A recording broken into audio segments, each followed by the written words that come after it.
A little bit more fun tonight compared to the letdown against Atlanta. 139, 114, an avalanche, a cavalcade of Celtics basketball, Oh, Jake. Buddy, what a game. oh, well, that's nice, isn't it? Yeah. That's nice. It's really nice when they do what we know that they're capable of. And like, man, you just know it when you see it, like Mm-hmm. immediately. I don't know, they went down 10 again, I think, early. And Tatum was like, not tonight, dude. Like, Yeah. no fucking way am I allowing this to happen today. And the contrast with all of them, but specifically Tatum, in how it's obviously all the shots went in, and maybe the perimeter defenders aren't as good for the Nets, and there's no Dyson Daniels, who is the modern day Kawhi Leonard now apparently. But like your eye, it's almost incomprehensible, like how engaged him in particular, Jason Tatum, was in Yeah. comparison to last night. Did anyone tell them that the NBA Cup was tonight? Because literally every bet that I placed last night would have hit tonight. Yes. Celtics by a million, Pritchard for 1,000,000 points. So that's very rude of them. But it was very nice to see that, like, when they actually lock the fuck in, they can just rip teams apart. Yeah, dude. Jason Tatum confirmed NBA Cup hater, it looks Yeah, like. So apparently. the Emirates NBA Cup or presented by the Emirates. Yeah, it kind of starts with Tatum 36, 8 and 10 and one turnover, 9 5 and of 10. 6 or 9. Oh, Yeah. NBA.com isn't updated for that ninth rebound. So, just a ridiculous performance from him. And obviously the 3-point shot was going down, but it wasn't even that for me. It was just his approach. He was like straight up, we got in that hole, and then all of a sudden he's like, give me the fucking ball, boys. I'm going to the rim. And he was getting downhill basically nonstop. And once he established that, that's when he started getting into the step back. He had a Yes. couple catch and shoot threes too off wonderful ball movement. The offensive process, like, completely night and day, man. Like, they were running a ton of stuff, they were hitting the open man, and they started sloppy. Derek had like two early That was so really weird. bad turnovers. Yeah, he just looked out of it for the 5 minutes he played in the first half, and then he was awesome in the second half. But the Nets were scrappy though. Like, they did not, like, we could have blown them out considerably harder, but they made like 23s, 19 threes. So Jeez. yeah, man. So overall, like, pretty fun game. And then in that second half, the Celtics kind of blew their doors off. That's insane. The Nets were 19 for 43, 44% on 43 attempts, and you Yeah, lose man. by 25? That should not be Insane. possible. That should not. That's like everyone's saying, if you have to shoot threes, and if you make him, you've got a chance to win. Apparently not against Yeah. this version of the Celtics. I mean, Jason Tatum, sure, he went 5 for 6 from three, but he took six threes. And you saw it in the first half. You saw it immediately. The way that he was attacking and getting downhill, they're just like some of the best finishing I've seen from him, dude. Like across the board, at the rim, like floating left, floating right, some of like the reverse layup stuff. Complete focus, completely locked in. And man, who needs left ankles, dude? It must be so awesome to have his body. I Like, know. if my ankle had gone through what his ankle had gone through over the past week, I would not be capable of doing what he did tonight. Just cut And my foot off. dude, Yeah. forget about it. Like, he clearly was pissed after last night. You saw it in the post-game press conference. He said he was playing. He's like, one, he hates to miss games. Two, he hates to lose. He came out and was like, we are shaking this shit off. It felt like me and Greeny were up here just lamenting for 45 minutes last night about the painful loss last night. And so for them to completely just like shed that and remind us that, like, oh yeah, because you can just say it's one game, but the brain goes to sleep. Doesn't work like I'm, that. I'm, Yeah. I'm lying there late at night and I'm like, maybe they're different this year. Maybe this is the championship hangover is going to be this, that, and the other. And this just reminds you that, like, when you say that they're cruising and it looks like they're cruising, Noddy didn't even have Al Horford tonight, and they just smoked him. Beautiful. Yeah, it's like a get right game. You know what I mean? It's just like this team still exists. It's still in there. We can turn it off on and off when we need to. One thing else, there was one. I'm going to be negative here for a second. Okay. One thing that kind of worried me about this game is it felt like the Nets really figured out how to attack us when Kata or Cornette were on the court, because instead of just letting them play drop in the pick and roll, they put them in off-ball actions like stagger screens. They did this like sick little stagger twirl action that got Jalen Wilson a wide open three, and Kata and Cornette. I actually think Kata did a better job, especially in the second half, but they looked helpless at times. And they were guarding Zaire Williams, and Tatum was on Claxton, and that did not work. Like Zaire Williams was getting anything he wanted in that first half. And I think we switched it up some in the second half, and both of them did better, but I thought especially Kata did better. But I think you will see teams attack us by putting those guys in off-ball stuff a lot more going forward. This team's good enough, and Joe's a good enough coach that he'll counter it. He'll do other things. He'll just like switch with them or play like mix it up with like zones and stuff like that. But it worked for the most part. It's just this offense was just too ridiculous tonight. Yeah, the defense continues to be a little bit of a struggle. It feels like. I mean, Brooklyn's just been solid, man. They're good. Yeah. Like Cam Thomas was only 4 for 9 tonight, but man, Zaire Williams was good. I was at Cam Johnson. Cam Thomas was 5 for 11, and 3 for 5 from 3. Very impressive. And Schroeder, they were efficient as hell today. 50% from the field. Part of its defense, it's definitely the big man as like the main culprit. It felt like tonight. I thought Tatum, Jalen, Derek. I thought Drew. Yeah, again, it's just like when you see it, and Drew's like bumping dudes, staying in front of guys. Yeah. Shout out Oz Celtics fan in the chat for the beer money. Always appreciated. Might have to crack one after this. I had a friend message me yesterday before the Hawks game and be like, "I'll bet you a beer that the Hawks win today." And I was like, "A skull," and they fucking obviously lost. So I need that beer money, especially. But yeah, man. So I did think in the first half, like, we were able to win the title essentially without KP. Yeah. We probably need him to win the title this year, would be my guess. Yeah, I think so too. Not a guarantee, but like probably.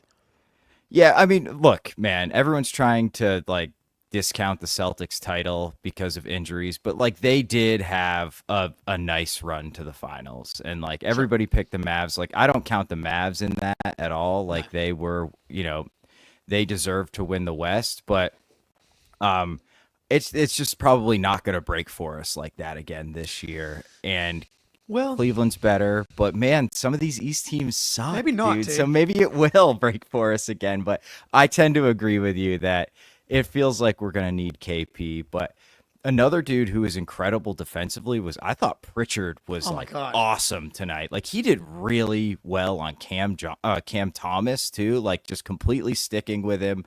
And then like the deflections and the steals in the second half, it's just like, who is this dude, man? Like how does he keep getting better? He's now like kind of an impact defender, just as like a Chris Paul, just super annoying, and he's just all over the place, and you can't get by him, and you can't move him because he's strong as hell and has a low center of gravity. And then offensively, he had 23 and 8. Dude, it's like all-star numbers. 23, 6 boards, 2 of which were offensive, the 8 assists, 2 steals, and a block. I'm surprised that the steal number's that's an absurd stat line, dude. Yeah, 23, dude. 6 and 8, 2 steals and a block, and only one turnover. 36 minutes might be the. Did he play the most out of anyone? No. Yes, he did. He played the most minutes of any. Oh, I guess he played the garbage time as well. So that was part of it. But the fact that he played essentially starter minutes tonight, does it concern you at all that we're so reliant on Pritchard? Or is it just like, this is who Pritchard is now, and so it's great that we can rely on him? Yeah, I think part of it's that Derek got in foul trouble really early, and he only played 5 minutes in the first half. But I think I'm just totally comfortable relying on Pritchard to be like the 6th starter. Like he is, until proven otherwise, I feel like with this run, and he was really good last year, not so great in the playoffs, and then he's just come out and looked like a man possessed on both ends. And I think like his defensive improvement for me is why I feel really confident in relying on him as like a 30-minute a night guy, because last year was Hauser's big advantage over Pritchard, is he was just a more impactful defensive player and still gave you the shooting. But like Pritchard on the point of attack like this, and then you just let Drew or Derek like off ball to be disruptors while Pritchard can handle any like dude who's trying to run their offense, like it seemingly no matter what.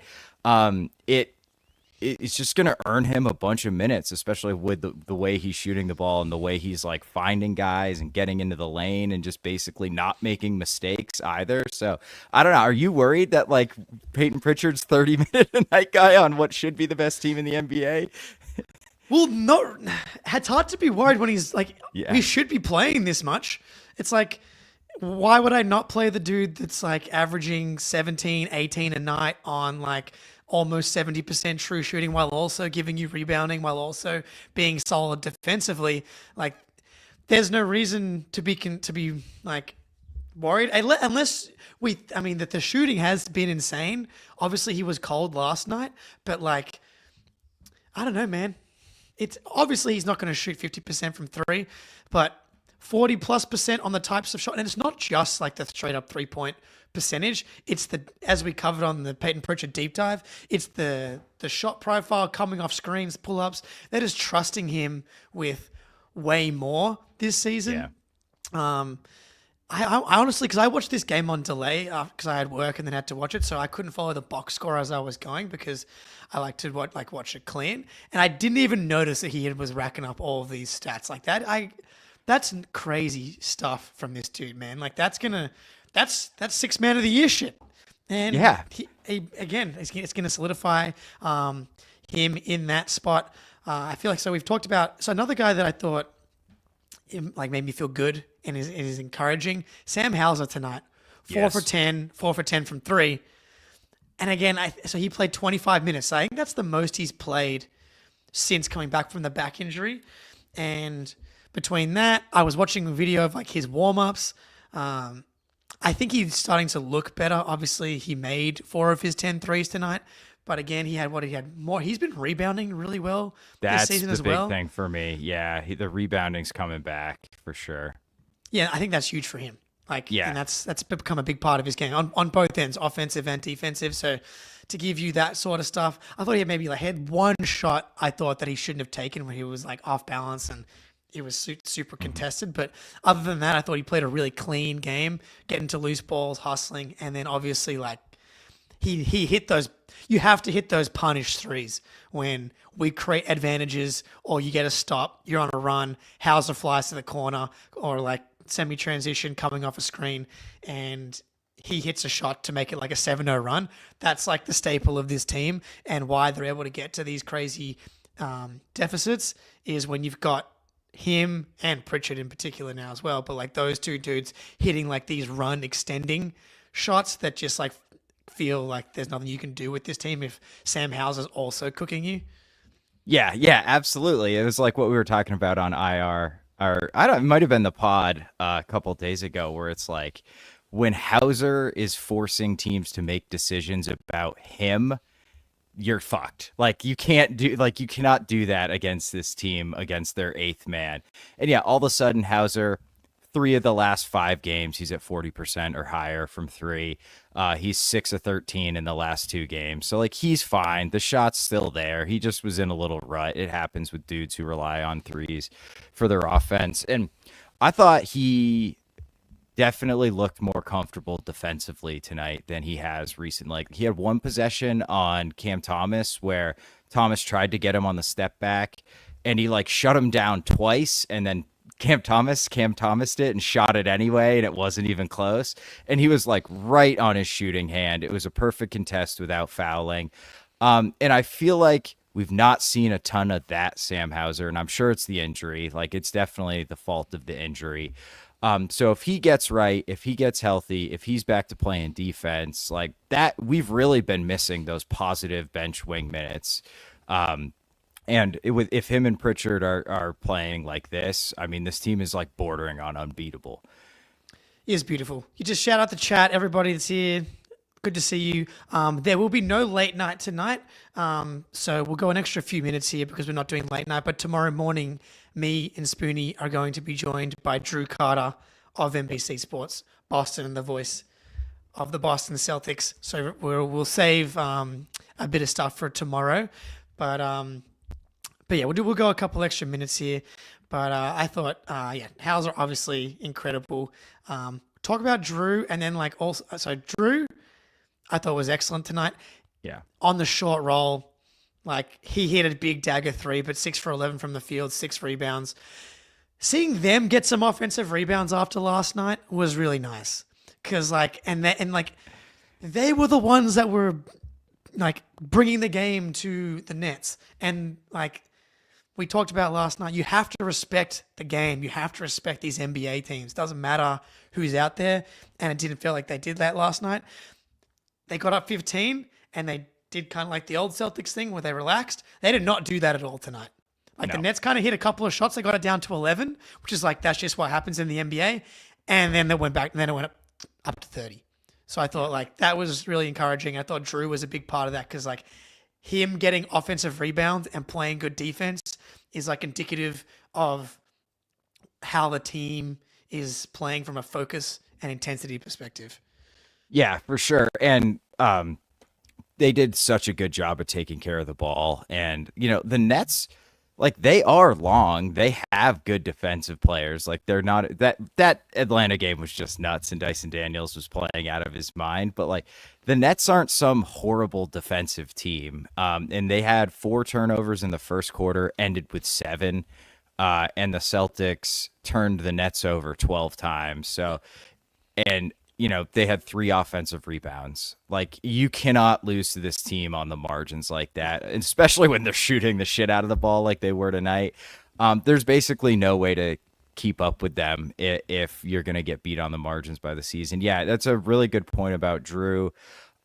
He could just be such a calming presence. I feel like he hit a floater in the lane when the Nets were kind of on making a little mini run. Might have been when they cut it to 11 and just okay, we're fine. Everybody calm down. And then, then the Nets come right back and Drew's everywhere defensively. And he and Pritchard have the scram switch down so well now, where Pritchard switched onto the big and the pick and roll and Drew just comes from the corner and immediately switches with him.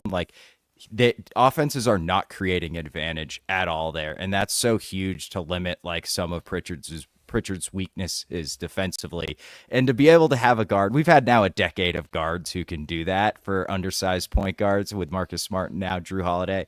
And it is such a luxury, man. Not every team has that, they just be all right, other point guard, but this guy's 6'5" and a bulldog. So yeah, Drew was just a subtly brilliant, I feel all game. And that's all we need from him. And just, man, they just took care of the little things all night. Yeah. I know it's hard to wrap your head around how bad it was last night. And then, so now this makes the Celtics, that was a crazy stat from the broadcast. This makes the Celtics now 24-5 in back-to-backs in the Missoula era. Damn. That's crazy, dude. I guess it's a good thing for the Celtics to be on the second night of a back-to-back, apparently. That's insane. This was a big win. I say that because winning on back-to-backs are typically hard. You now get 2 days off before the Raptors game, and then you get 2 days off before the Cavs game, and you get 2 days off between the Cavs game and the Wizards game. Massive break in the schedule from a rest perspective here. To get this win to push you to 10-3, assuming 11-3, at least you're going to be in a really good spot physically for the Cavs game, assuming nothing bad happens in the Raptors game, touch wood. And so it's shaping up for that to be quite a moment. And it's okay, got out of this game with a win, back on track, and clearer skies ahead. It kind of made sense. They were slacking 4 games in 5 nights. It's almost surprising they're able to pull this kind of effort out. But the fact that they were, very encouraging for the future. Yeah, for sure, man. And that is a nuts stat, man. That has to be like the best all Insane. time for a coach. I mean, obviously it's still a pretty small sample size early in his career, but that is absurd. But TD in the chat says, any truth to the Duran rumors, like Jalen Duran to the Seas? I've not I really haven't seen seen anything any of on those. that. He's on a rookie contract, I'm pretty sure still. I'm checking now. He is. Yeah. He makes six. It's 6 million. That's not happening. So yeah, it would have to be Pritchard for him straight up because we can't aggregate salaries to match. Not happening. So we're not trading Pritchard for Jalen Duran. It's Duran's just not that not. good either.